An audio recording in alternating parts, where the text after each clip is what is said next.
ভারতে ওয়াকফ আইনের প্রতিবাদে শনিবার রাতে হায়দ্রাবাদে এক বিশাল জনসমাবেশ অনুষ্ঠিত হয়েছে। অল ইন্ডিয়া মুসলিম পার্সোনাল ল বোর্ড এবং আসাদুদ্দিন ওওয়াইসির নেতৃত্বাধীন অল ইন্ডিয়া মজলিস-ই-ইত্তেহাদুল মুসলিমিন এর ডাকে এই সমাবেশে যোগ দেন হাজার হাজার মানুষ। সংবিধান বাঁচাও, ওয়াকফ বাঁচাও শীর্ষক এই জনসমাবেশে উপস্থিত ছিলেন ভারতীয় কংগ্রেস, ভারত রাষ্ট্র সমিতি, ওয়াইএসআর কংগ্রেস পার্টি এবং দ্রাবিড় মুনেত্র কড়গম সহ একাধিক রাজনৈতিক দলের সদস্যরা। এআইএমআইএম এর সদর দপ্তর দারুস সালামে আয়োজিত সমাবেশ থেকে আগামী 30 এপ্রিল রাত 9টায় ঘরে ঘরে আলো নিভিয়ে বাত্তিগুল প্রতীকী প্রতিবাদ পালনের ঘোষণা দেওয়া হয়।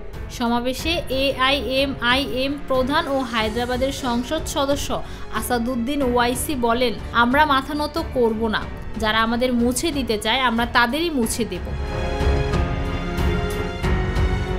তিনি বলেন, সংসদে আমি যে আইন ছিঁড়ে ফেলেছিলাম তা শুধু মুসলিমদের পক্ষেই নয়, বরং সব ধর্মের মানুষের হয়ে কাজটি করেছিলাম। এই ধরনের দমনমূলক আইনে সবাই ক্ষতিগ্রস্ত হবেন।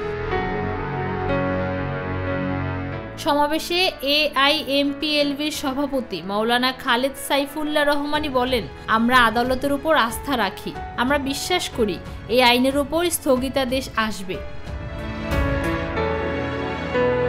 তিনি অভিযোগ করেন, এই আইন ওয়াকফ সম্পত্তি পুনরুদ্ধারকে প্রায় অসম্ভব করে তুলেছে। তার মতে, আইনটি কার্যকর হলে মুসলিমরা নিজেদের জমির উপরও ভিজিটর হয়ে পড়বে। মক্কা মসজিদ থেকে যে কোনো মসজিদকে ওয়াকফ নয় বলে ঘোষণা করা যেতে পারে। ভিতরে ঢুকে কেবল দর্শনার্থীর মতো দেখা যাবে। কত ভয়ঙ্কর এই আইন। ফৌজিয়া আক্তার, নিরপেক্ষ নিউজ ডেস্ক।